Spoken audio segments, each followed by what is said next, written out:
Cette croix me sera toujours chère. Elle est gloire et victoire pour moi. Et par elle, en la maison du Père, la couronne est offerte à ma foi. Et par elle, en la maison du Père, la couronne est offerte à ma foi.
Toutes les nations, de génération en génération.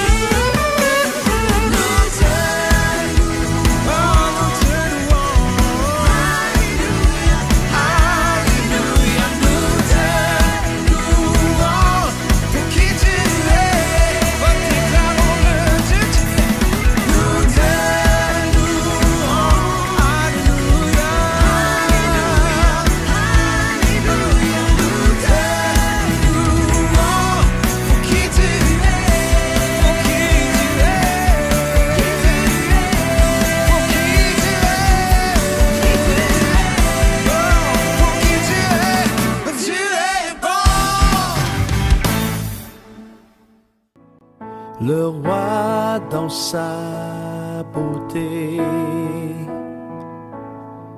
vêtu de majesté. La terre est dans la joie, la terre est dans la joie. Sa gloire resplendit, l'obscurité s'enfuit au son de sa voix, au son de sa voix. Combien Dieu est grand, chantons-le combien Dieu est grand, et tous verront combien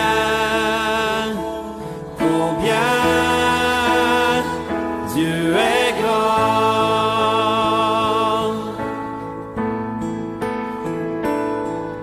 Car d'âge en âge il vit,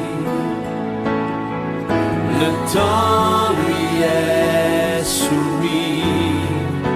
Commencement et fin, commencement et fin. Céleste Trinité, Dieu d'éternité, il est l'agneau divin, il est l'agneau divin. Combien Dieu est grand, chantons-le combien Dieu est grand, et tous verront combien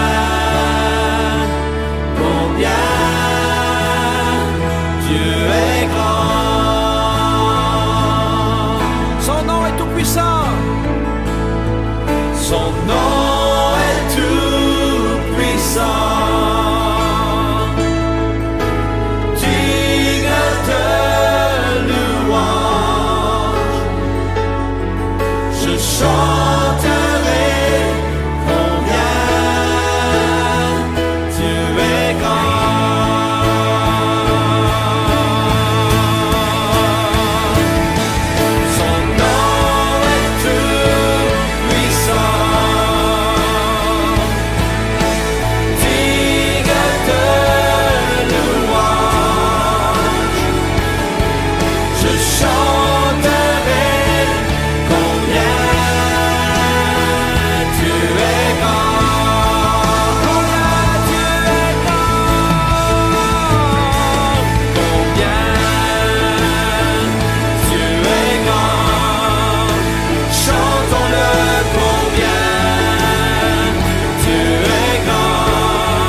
Dieu est grand,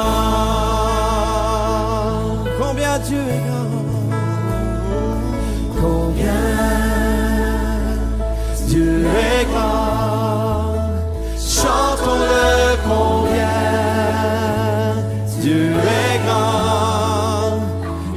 verront combien Dieu est grand.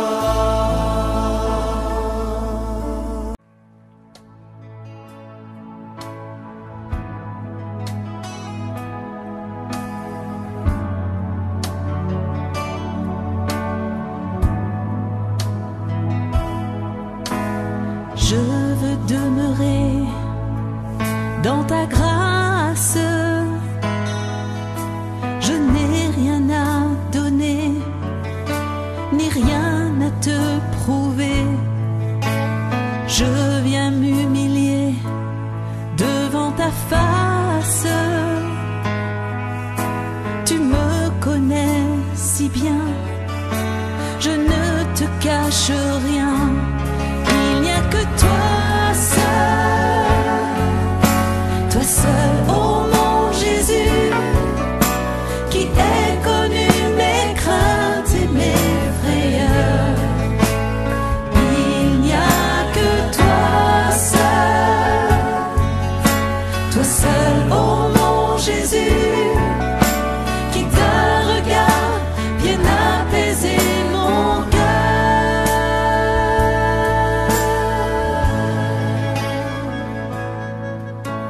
J'apprends à mourir à moi-même. Je choisis ton chemin, j'abandonne le mien. Ton esprit me guide et m'enseigne à dépendre de toi. J'ai tant besoin de toi. Il n'y a que toi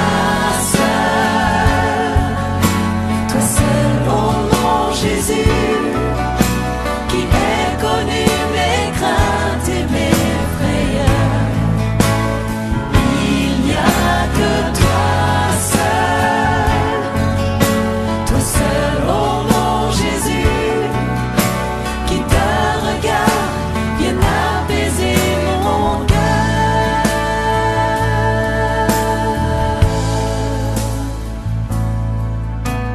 Je chéris en moi ta parole,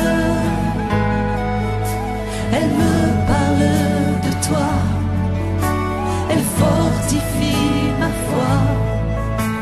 J'apprends à prier tes prières. Lorsque tu as parlé, je ne veux plus douter. Il n'y a que toi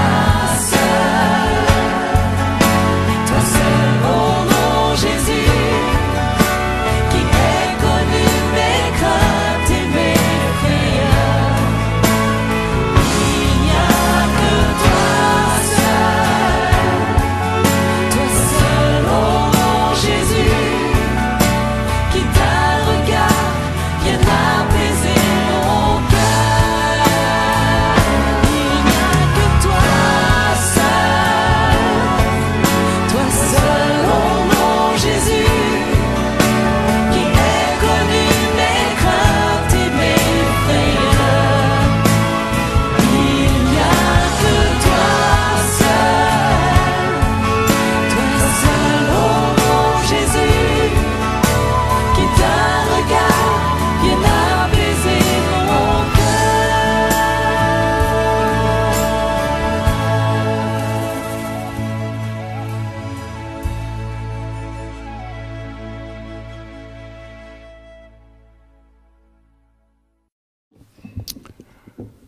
Juste avant de partager le message que le Seigneur a mis sur mon cœur, je voudrais que le pasteur Amago vienne pour dire brièvement ce qui s'est passé hier. Combien de personnes étaient présentes hier? Amen.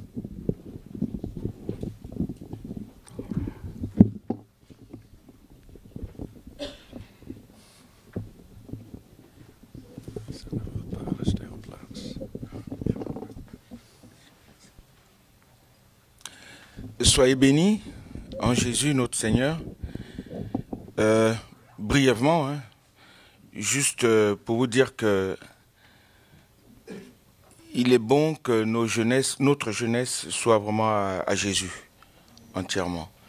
Parce que ce qu'on a vécu hier et les autres fois où on s'est souvent réunis, les interjeunesses, on a vu combien la main de Dieu a toujours été là. Et hier était encore plus fort. Et je crois qu'à chaque fois, ce sera encore toujours plus fort. Parce que le Seigneur veut se glorifier aussi au travers de ces jeunes, de cette jeunesse, de ces ados. Hier, il y a eu des délivrances. C'était pas facile de voir combien cette jeunesse a besoin d'être délivrée. Il y a eu des délivrances, il y a eu des véritables conversions, cette jeunesse qui accepte Jésus. J'ai même vu un petit garçon, je crois de 9 ans, qui dit « Moi, je veux servir Jésus ». On l'a appelé, il est venu devant, il dit « Qu'est-ce que… » Il dit « Moi, Jésus, je veux. Je fais de Jésus mon Seigneur et mon Dieu, je veux le servir. » Voilà. Et la délivrance, il y a une jeune fille, elle devait avoir 15 ans, 16 ans, 17 ans. Elle était assise devant, juste après vers midi et demi. Elle était assise devant moi, je la voyais trembler. Elle n'arrivait même pas à nous regarder, elle était là, elle tremblait, assise devant moi. J'ai appelé 2 pasteurs, je leur dis, parce qu'il y avait le pasteur Billy Petit, il y avait le pasteur Léandre Kifuma, il y avait le pasteur Paul Ettori, qui était là aussi. Il s'est retrouvé comme un petit enfant. Il était tellement... Oh, pasteur, il ne manquait que toi. Et vraiment, c'était merveilleux. Et cette jeune fille, la présence de Dieu était tellement forte qu'elle n'arrivait pas à rester tranquille. Elle bougeait de partout, elle n'arrivait pas. Donc, les pasteurs l'ont prise, on l'a menée de côté. Et elle n'arrivait pas à dire Jésus. On dit Jésus est mon sauveur. Elle dit non, non, je ne le dirai pas. Je ne le prononcerai pas ce nom. Je ne le dirai pas. Et ça a pris vraiment un peu de temps. On était 4 pasteurs avec elle. Je vous assure que pour la tenir, c'était pas facile, cette jeune fille. 4, vous savez, 4 costauds pasteurs. Billy Petit, il n'est pas petit, il est grand. Il est costaud. Hein? Billy Petit n'arrivait pas à la maintenir comme ça, maintenir ses mains. C'était vraiment pas facile. Et on priait pour elle, on demandait qu'il sorte. Elle disait, je ne sors pas et je ne pars pas. Et je ne veux pas prononcer ce nom. Incroyable. Et à un moment donné, le pasteur Paul Ettori est venu lui dire, hé, jeune fille, tranquillement, hein. Tu sais, si tu ne reconnais pas Jésus-Christ dans ta vie, tu vas demeurer tourmenté comme ça toute ta vie. Il faut que tu arrêtes de ne pas accepter Jésus dans ta vie maintenant. Et tu dis à l'autre qui te tourmente de partir. Et c'est là qu'elle a commencé à se calmer et elle a dit, Jésus est mon Seigneur. Et là, elle a commencé encore à hurler de plus. Plus encore. Et elle a finalement accepté Jésus comme son Seigneur et Sauveur personnel. Soyez bénis.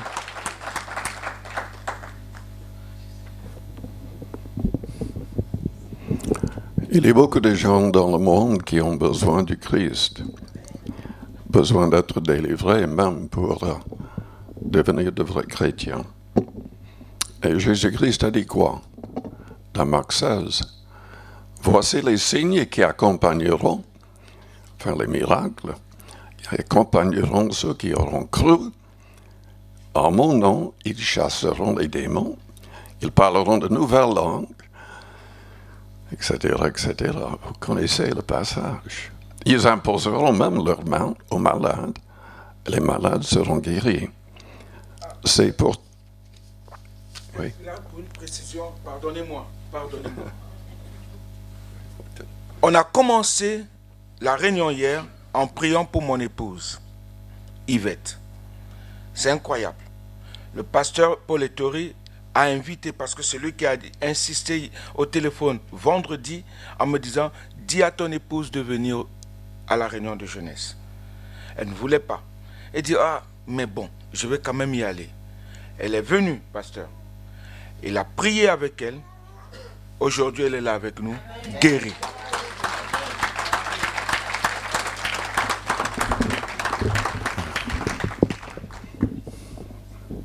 Amen. Je vais lire un passage dans les psaumes. Et je vais parler de la protection divine. Tout est possible à celui qui croit, a dit le Seigneur.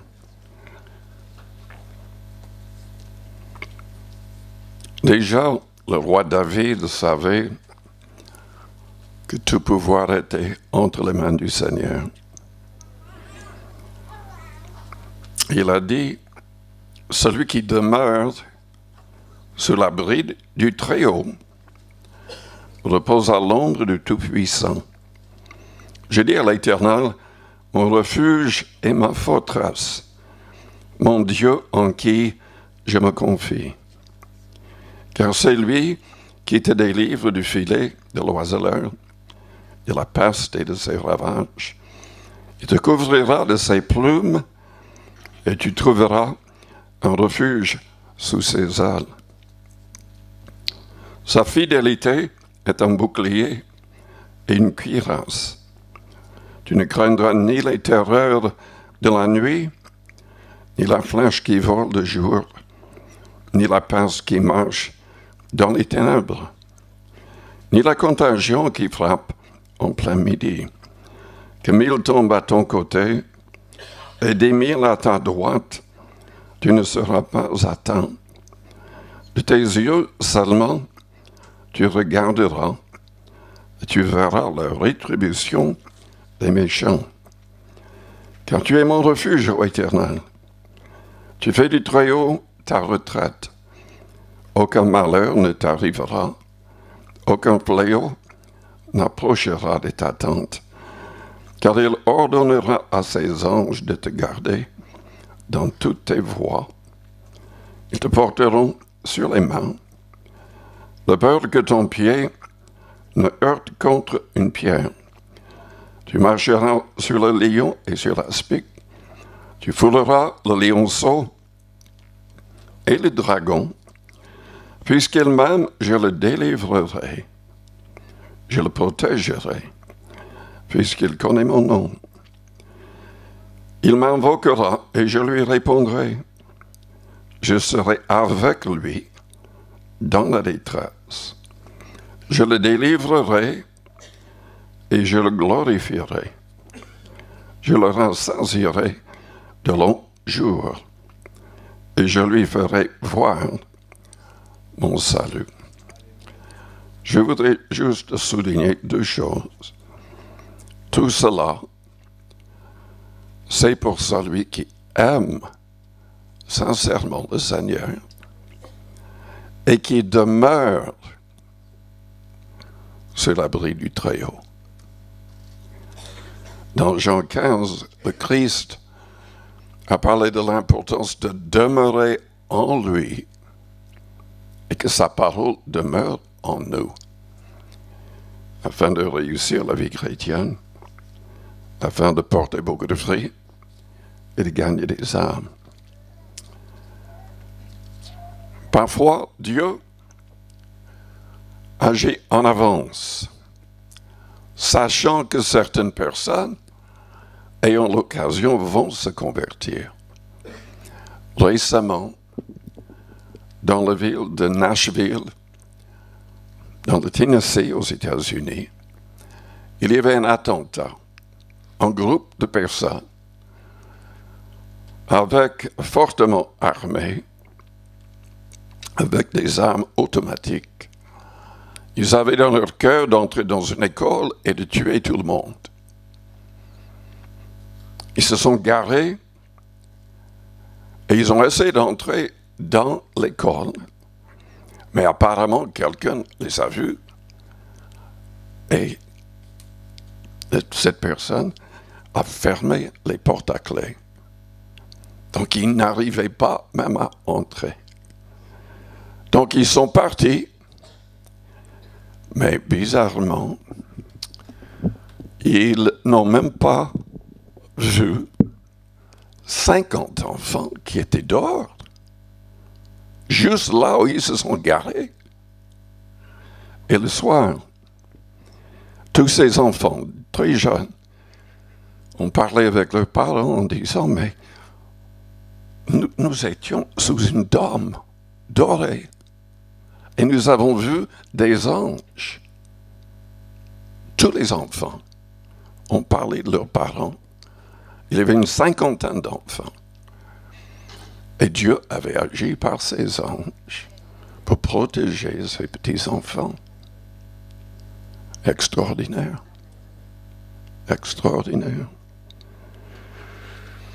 Quand je suis arrivé en France il y a longtemps, en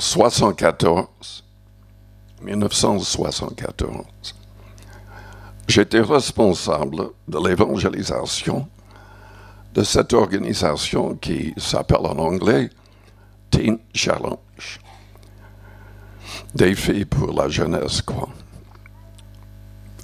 Il y avait des missionnaires qui avaient déjà commencé tout cela. On avait 4 cafés-bars où on invitait les gens de la rue à venir. Et autour d'un café, un chocolat, on parlait du Christ.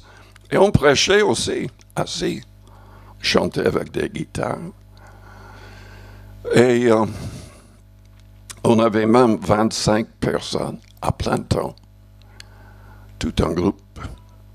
Il y avait même un centre de réhabilitation à Beauvais. Le pasteur Jackie Schlepko était responsable de cela à l'époque. Et parmi les équipiers, son nom m'échappe maintenant. Mais cet équipier, il devait partir dans un autre pays pour le Seigneur. Mais il était très irrité parce que il était un taxi et celui qui conduisait a pris un autre chemin et s'est trouvé bloqué. Et il a manqué son avion. Mais de loin, il a vu son avion partir et exploser. Tout le monde tué.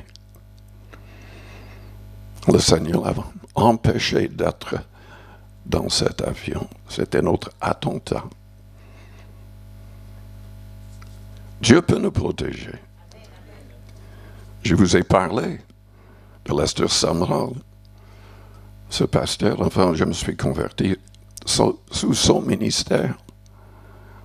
Et grâce à quelqu'un qui était vraiment une femme de prière, qui était remplie de l'esprit et priait en langue comme les apôtres le jour de Pentecôte. Enfin, elle a été réveillée dans la nuit, elle a prié toute la nuit en langue, parce que Dieu lui a donné une vision de cette famille, de ce pasteur en grand danger. Et des années après, quand il a prêché dans son église, il s'est rendu compte que c'était la même personne, que ce n'était pas simplement un rêve. Et en fait, le pasteur a expliqué tout. Et comment, pendant toutes ces heures où elle priait en langue, Dieu les protégeait. Ils étaient tous menacés de mort. Dieu peut faire des choses extraordinaires.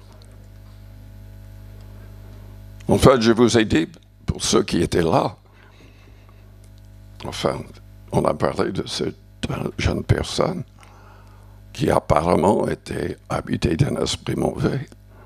Aux Philippines, il y avait une jeune fille, tellement remplie de démons et avec des réactions violentes que le maire de la ville, le Mani, ne savait pas quoi faire.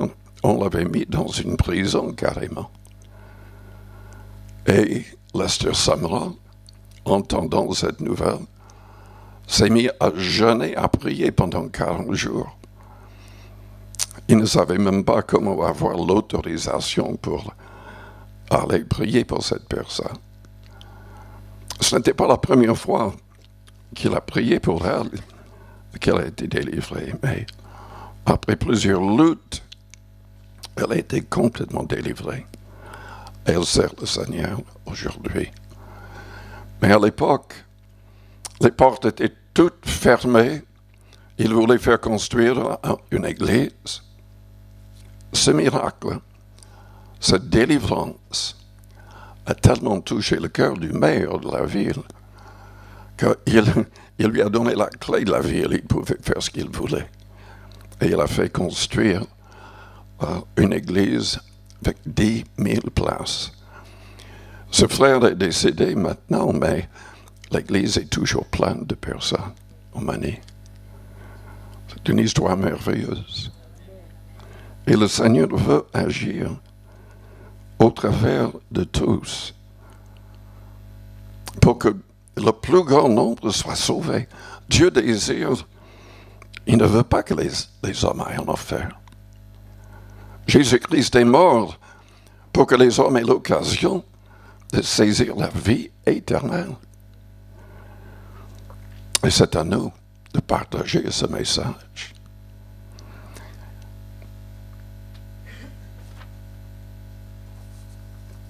Je voudrais vous lire quelque chose que j'ai vu sur Internet l'autre jour.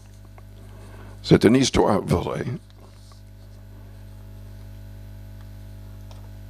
L'histoire d'un pasteur avec son fils de 11 ans. Le pasteur, un jour, en fait, un samedi, ne voulait pas aller distribuer des invitations. Mais son fils de 11 ans voulait absolument le faire. Il faisait froid, il pleuvait. Le pasteur ne voulait pas qu'il aille tout seul, mais il a persuadé son père. Et voilà l'histoire, je vais vous le lire.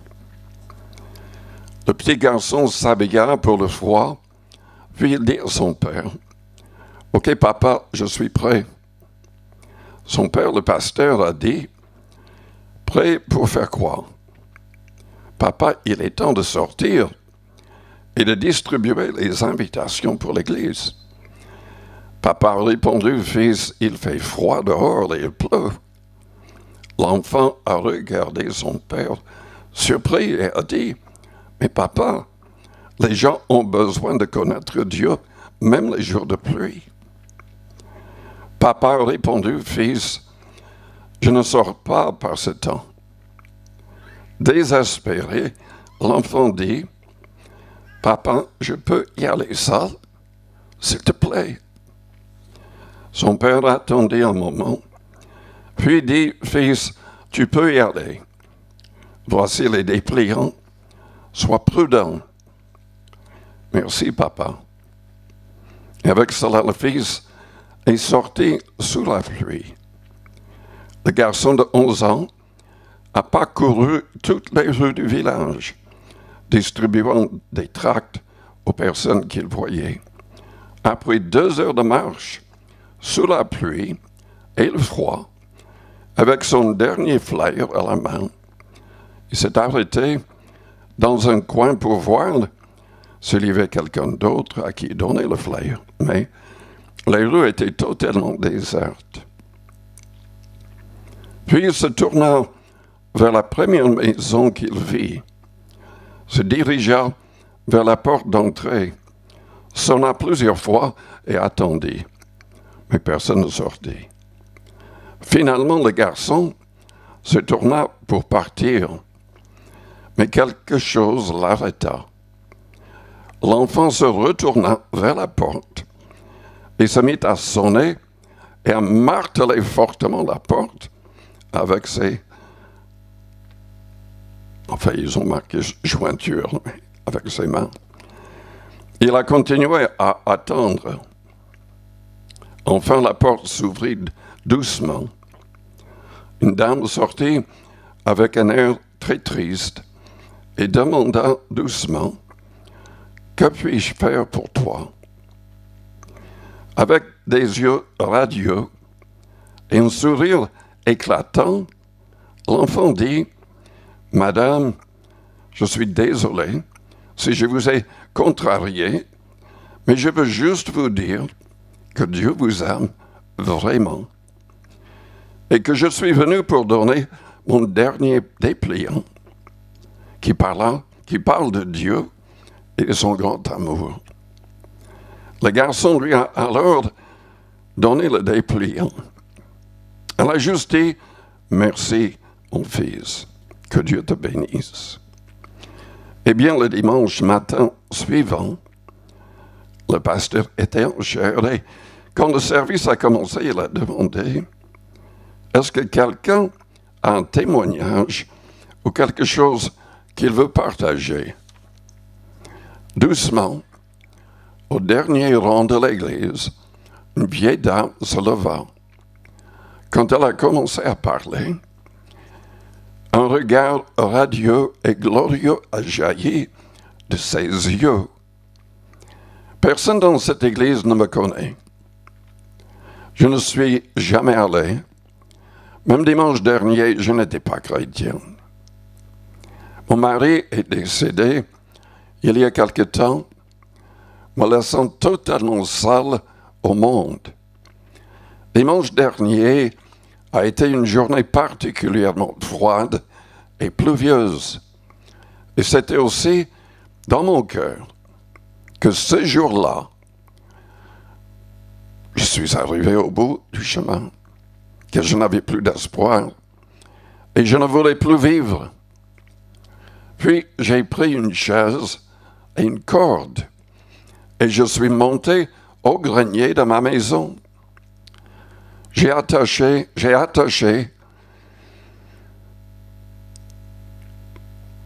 un nœud coulant et à l'autre extrémité de la corde au chevron du toit. Je suis monté sur la chaise et j'ai mis la corde autour de mon cou.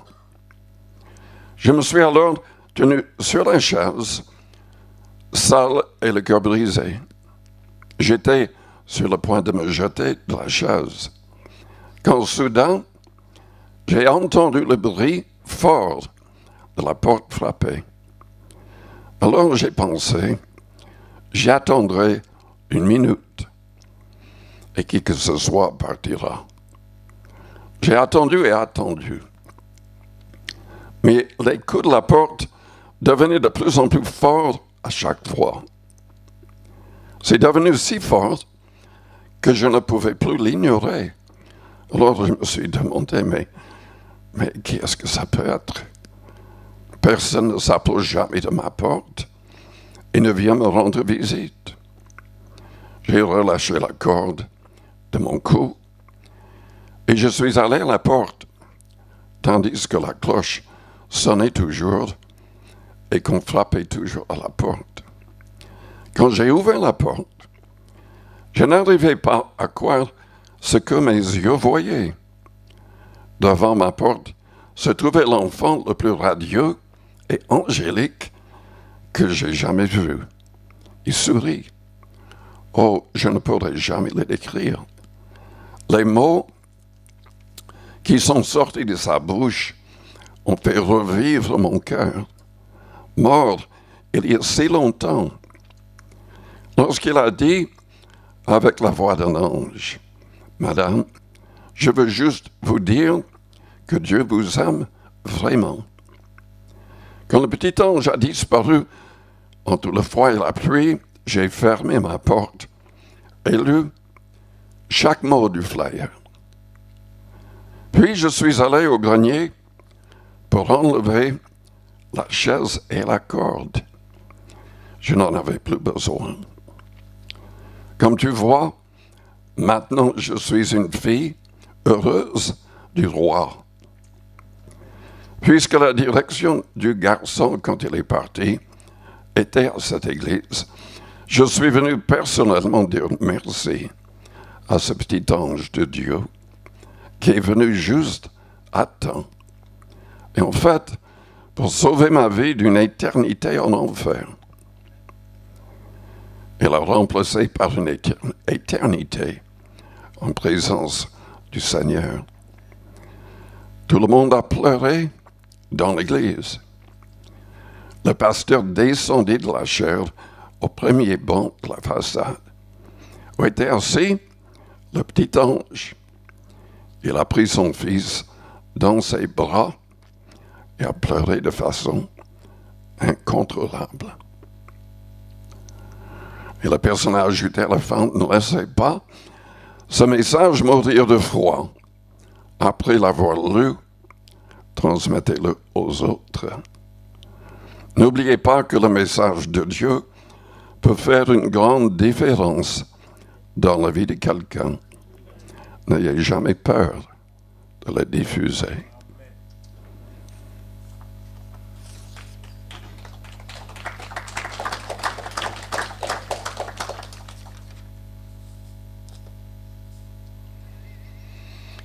Protection divine. Il faut que le Seigneur se serve de nous pour protéger les autres aussi. Il ne faut pas penser simplement à nous-mêmes. Vous savez ce qui est marqué dans Acte 4, quand Pierre et Jean ont été menacés de mort, quand les autorités disaient à l'Église, il ne faut plus jamais mentionner le nom de Jésus-Christ publiquement. Oui, ils étaient prêts à mettre à mort ceux qui utilisaient ce nom. L'Église a prié. Mais bizarrement, l'Église n'a pas demandé la protection. L'Église a demandé simplement que chacun soit utilisé, que le Seigneur agisse au travers d'eux, pour que les malades soient guéris au nom de Jésus-Christ. Et nous voyons dans les actes combien de personnes ont été bouleversées, des villes entières, sauvées grâce au courage des apôtres. Et aussi parce qu'il y avait des miracles. Combien sont mentionnés dans les actes des apôtres? Toutes les personnes troublées par des esprits mauvais, délivrées. Tous les malades guéris dans certains endroits. Des choses extraordinaires. Mais Dieu a choisi d'agir au travers des croyants. Il aurait pu envoyer simplement des anges, mais il veut agir au travers de nous. Sommes-nous en train de permettre au Seigneur de se servir de nous? Ça n'empêche que dans la Bible, nous voyons comment Dieu a agi pour protéger David, Daniel, Pierre, Paul et plein d'autres pendant longtemps. Et Dieu veut toujours le faire. Mais il y a des conditions. Nous devons demeurer en Christ. C'est-à-dire être continuellement à l'écoute de son esprit. Nous devons mettre en pratique sa parole et devenir tellement intense dans nos prières pour que le Saint-Esprit nous remplisse et nous contrôle chaque jour, qui nous conduise vers les âmes.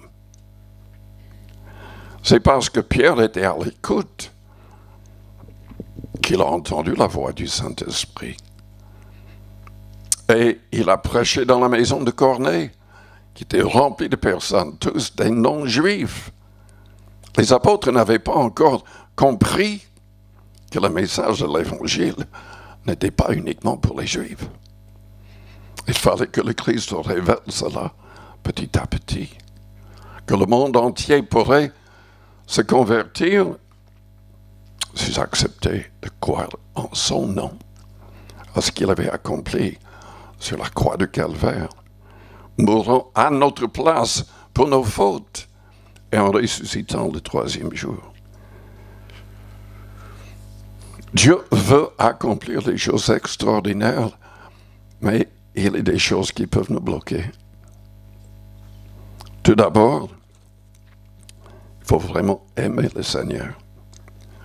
Il faut vraiment aimer ses commandements. On ne peut pas servir le Seigneur à moitié, à lui être agréable. Il veut être le Seigneur de notre vie. Et au jour du jugement, selon la Bible, il y aura beaucoup de gens, se disant chrétiens, qui vont être rejetés par le Seigneur. C'est le Seigneur qui l'a dit lui-même, dans Matthieu 7, verset 21. Ceux qui me disent, Seigneur, Seigneur, n'entreront pas tous dans le royaume des cieux. Mais celui-là, seul, qui fait la volonté de mon Père, qui est dans les cieux. Et il continue en disant que, au jour du jugement, beaucoup vont dire, mais nous avons fait tout ceci en ton nom. Et le Christ va leur dire, je ne vous ai jamais connu. Partez-vous qui commettez l'iniquité. Il explique que nous devons aimer ses commandements, être prêts à les mettre tous en pratique, non pas une petite partie. C'est indispensable. La protection du Seigneur dépend de notre amour pour le Seigneur et de sa parole. Notre protection dépend de notre relation continuelle avec le Seigneur. On doit demeurer sur l'abri du Très-Haut. On doit demeurer en Christ. Nous devons faire le maximum pour être alignés avec tous ses commandements, comme je l'ai déjà dit.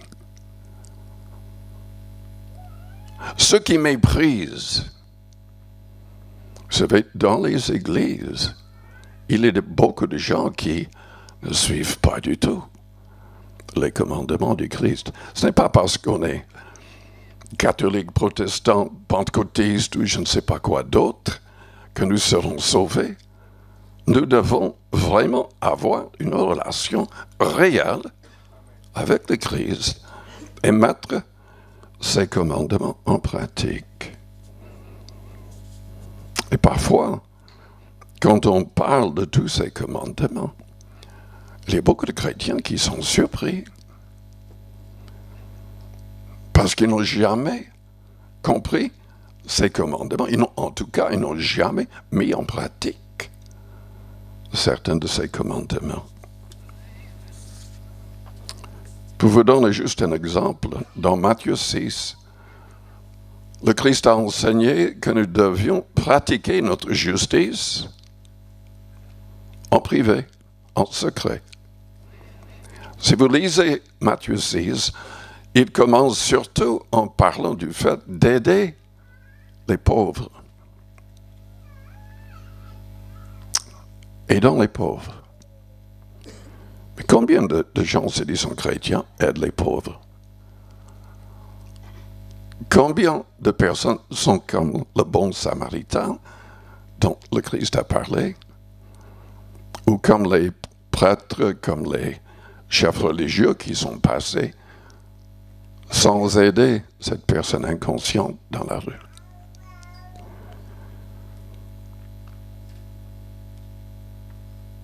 Corneille et les gens dans sa maison ont été visités de manière miraculeuse. Ce n'était pas par hasard.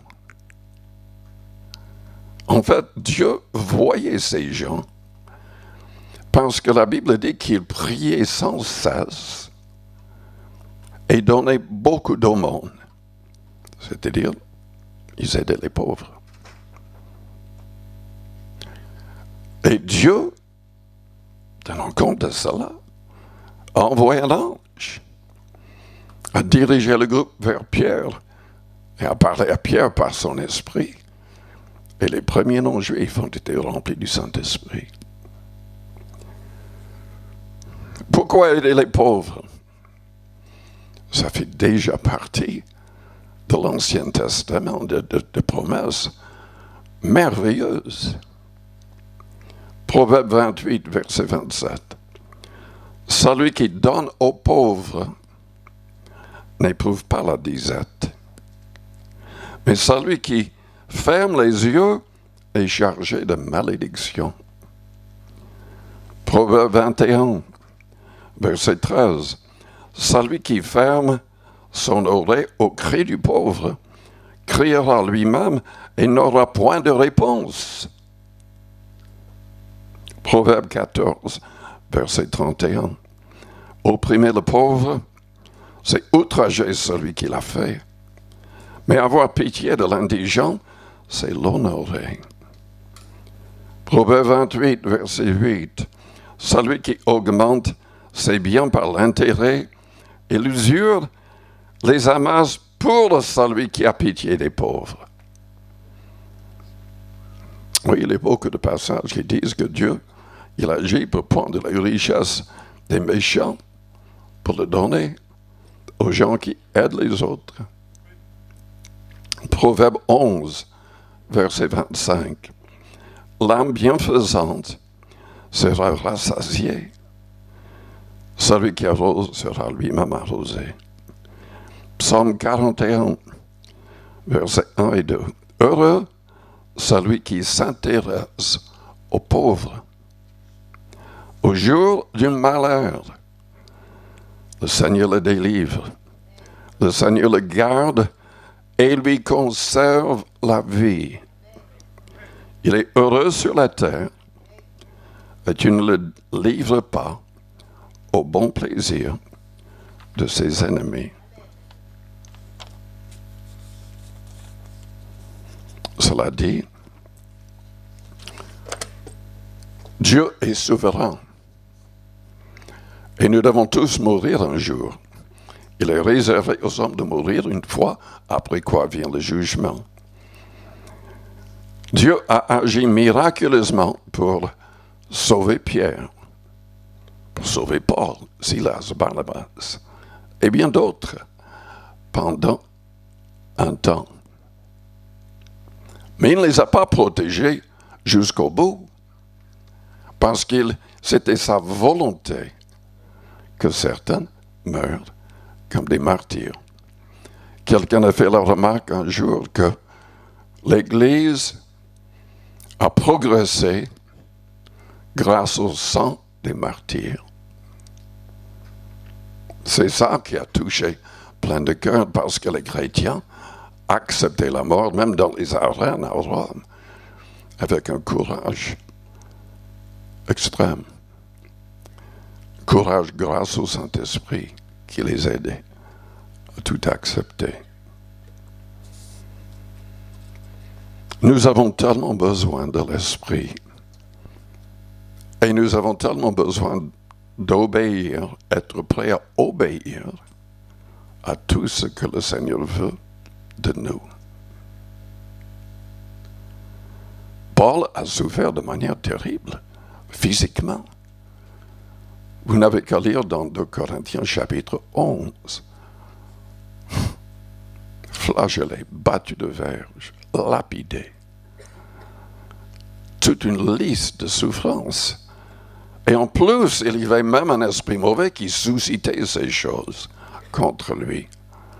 Et il a prié 3 fois pour que Dieu le délivre de tout cela. Et Dieu lui a dit quoi? Ma grâce te suffit.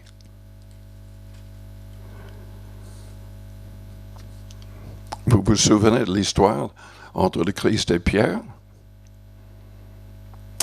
Le Christ a dit comment il allait être martyr.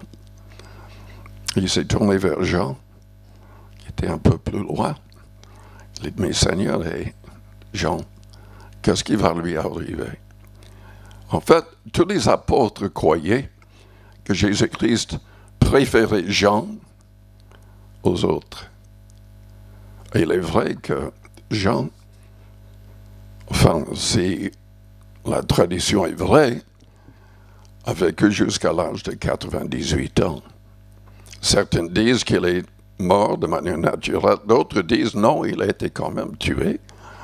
Il était un martyr. Donc je ne sais pas qui a raison dans tout cela.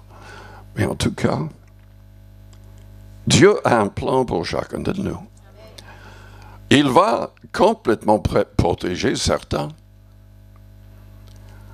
En tout cas, quand vous lisez dans l'Apocalypse, il y a 44 000 mentionnés. Il ne s'agit pas de témoins de Jéhovah, qui ne suivent même pas la Bible correctement. Mais il s'agit de Juifs. C'est marqué qu'il y aura un certain nombre de Juifs de toutes les tribus qui vont être scellés, protégés pendant toute cette période terrible de l'Apocalypse. Donc là, c'est la volonté du Seigneur d'agir ainsi. D'autres vont mourir de faim. Certains vont être brûlés par le soleil, parce que le soleil va brûler les habitants de la terre pendant ces 7 années de l'Apocalypse. Dieu ne va pas intervenir pour les protéger. On ne sait pas pourquoi. Même dans l'Apocalypse 6, c'est mentionné qu'il y a déjà d'anciens martyrs qui disent au Seigneur, mais jusqu'à quand est-ce que tu vas permettre tout cela? Et il va répondre, mais il y a encore des frères qui seront décapités.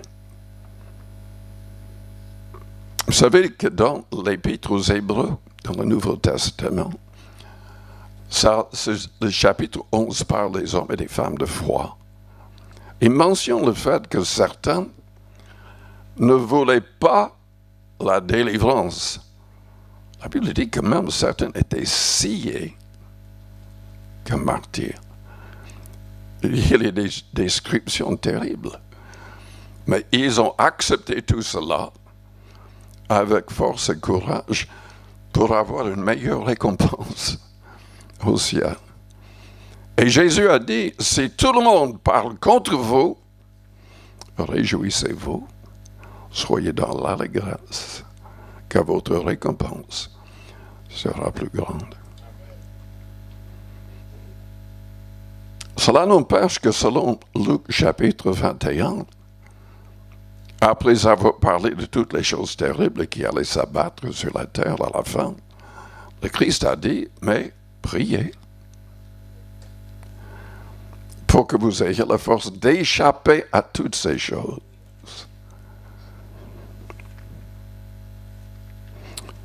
Si on n'est pas enlevé avant tout cela, miraculeusement, que Dieu nous donne la force et la foi pour gagner des âmes tout au long.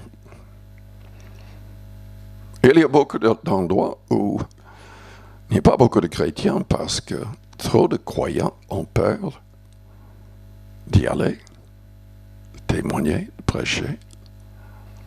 Parce que, oui, la mort est là, possible pour tous.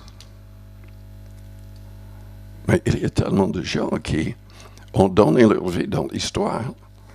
Et grâce à leur mort, Dieu a pu toucher d'autres.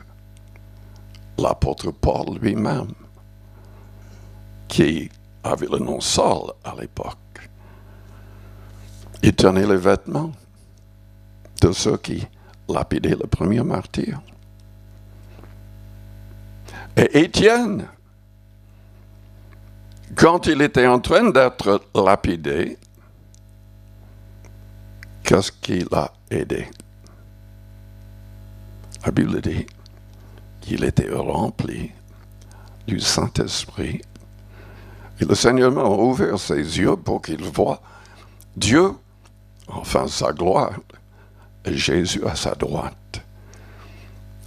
Et grâce au Saint-Esprit, il a pu pardonner à ceux qui le mettaient à mort. Beaucoup de gens veulent être chrétiens, s'isoler, éviter tout le monde, se protéger. Ce n'est pas sa volonté. Ce n'est pas sa volonté. Sa volonté, c'est qu'on gagne les âmes. Et qu'on soit persévérante, comme le petit garçon que j'ai mentionné dans cette histoire. Amen. Je vous invite à fermer vos yeux, à courber vos fronts. Si vous êtes là et vous vous rendez compte que vous n'avez toujours pas donné tout votre cœur, toute votre vie au Seigneur,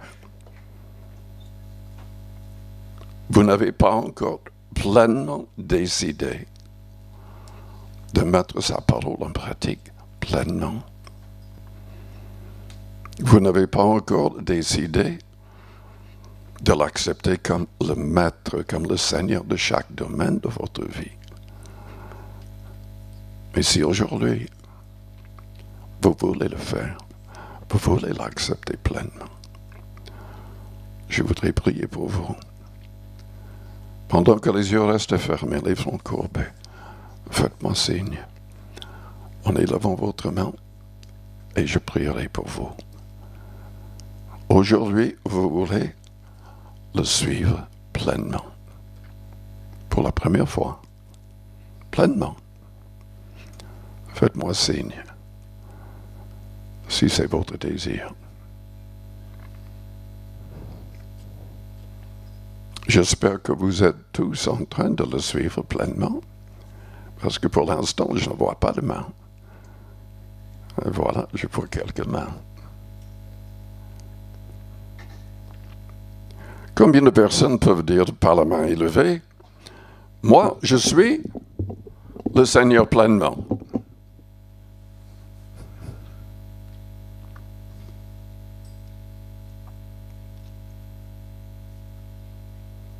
Trois personnes.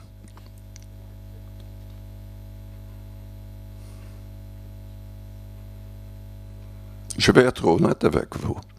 Je ne pense même pas que moi, je suis le Seigneur pleinement. Mais je veux le faire. Je veux le faire. Nous sommes trop souvent comme le pasteur, le papa de ce garçon. Quand il fait froid, quand il pleut, on ne veut rien faire. On veut rester au chaud pendant que les âmes meurent sans Jésus-Christ. Père Céleste, agis dans nos cœurs et dans nos vies. Fortifie-nous tous afin que nous ayons physiquement la force de faire ta volonté. Parle davantage au-delà de ce message, ce matin même. Parle par ton esprit dans chaque cœur et dans chaque vie. Au nom de Jésus-Christ. Est-ce que nous pouvons élever nos mains et passer quelques minutes en prière? Examinez votre cœur, votre vie. Est-ce que vous êtes vraiment en train de le suivre? Accomplissant toute la volonté de Dieu le Père.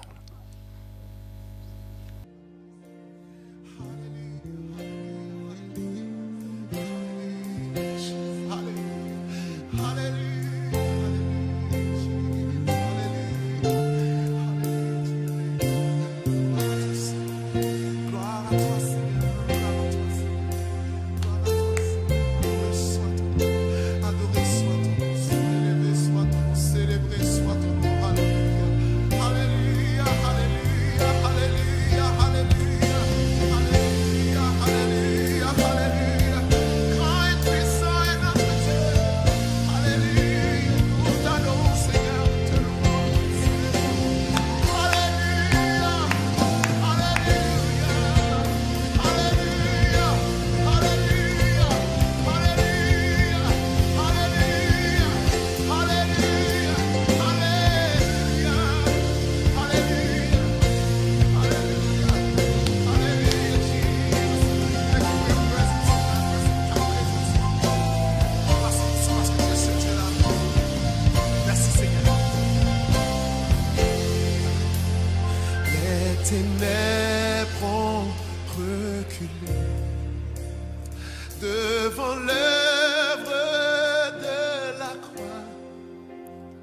devant l'agneau immolé qui s'est sacrifié pour moi. Les ténèbres ont reculé, amen, devant l'œuvre de la croix, devant l'agneau immolé qui s'est sacrifié pour moi. Et nous prophétisons que le faible dise je suis fort, que le pauvre dise je suis riche, et l'aveugle dise je peux voir ce que Jésus a fait pour moi. Amen. J'ai dit que le faible dise je suis fort, que le pauvre dise je suis riche, et que l'aveugle dise je peux voir ce que Jésus a fait pour moi. C'est ça que ça dit.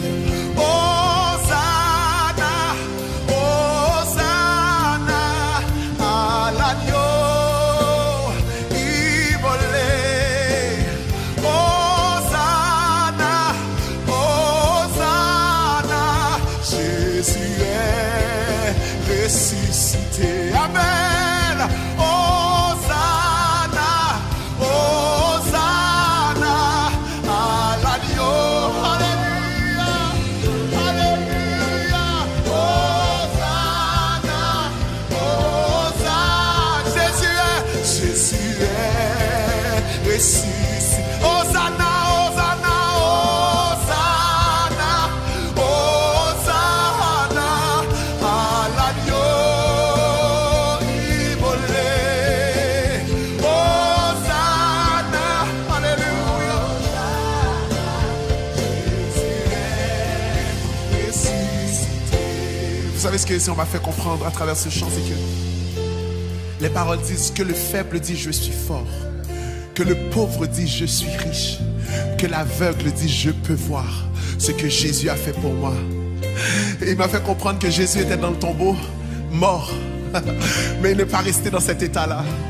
Et je prophétise sur vos vies que vous n'allez pas rester dans l'état où vous êtes aujourd'hui, mais que le faible dit je suis fort, que le pauvre dit je suis riche, que l'aveugle dit je peux voir, car Jésus a fait quelque chose de merveilleux dans nos vies. Et ce soir, en ce moment, en cette minute, en cette seconde, on veut proclamer ce que Jésus a fait. Il a fait de grandes choses. Hosanna, Hosanna, Hosanna à l'agneau immolé. Hosanna, Hosanna, Jésus est ressuscité. Nous chantons Hosanna, Hosanna, Hosanna à l'agneau. Peu importe où vous êtes, chantez. Alléluia, Hosanna, Hosanna, Hosanna, Jésus est. Chantez Hosanna partout dans le monde. Hosanna, Hosanna à l'agneau. Alléluia, immolé. Hosanna, Hosanna, Jésus est. Chante Hosanna, Hosanna, Hosanna à l'agneau. L'agneau immolé. Hosanna, Hosanna, Hosanna, Jésus est ressuscité. Hosanna, Hosanna, Hosanna à l'agneau immolé. Hosanna, Hosanna, Hosanna. Jésus est. Pauvre, lève-toi. Hosanna, Hosanna. Pauvre, tu es riche. Faible, tu es fort. Malade, tu es guéri. Amputé, tu peux marcher. marcher. Hosanna, Jésus. Je prophétise la vie. Je prophétise la vie. Je déclare la vie. Hosanna, Hosanna, la vie de Jésus. La vie sera en toi maintenant. À l'agneau.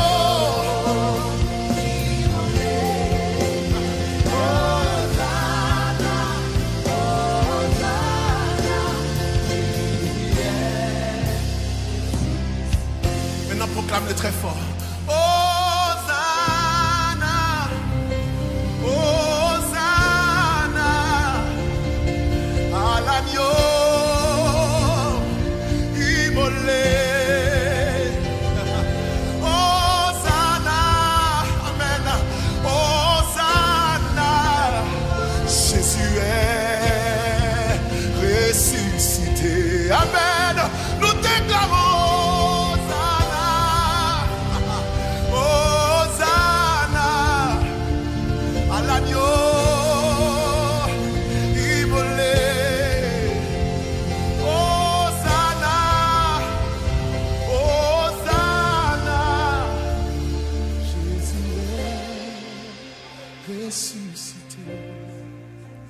Jésus est ressuscité. Jésus est ressuscité. Jésus est ressuscité.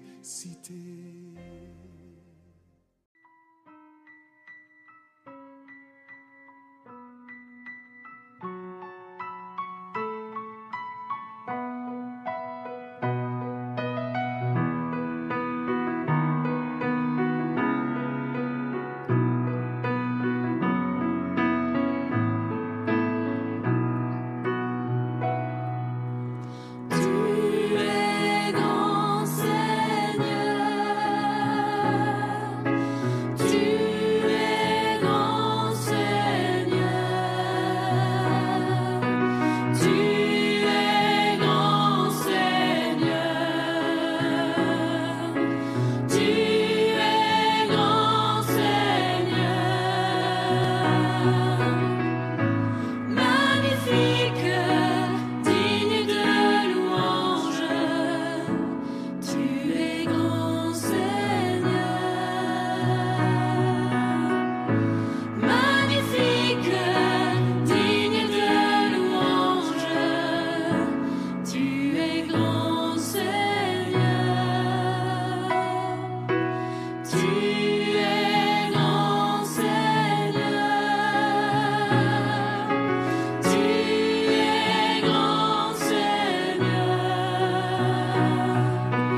nom.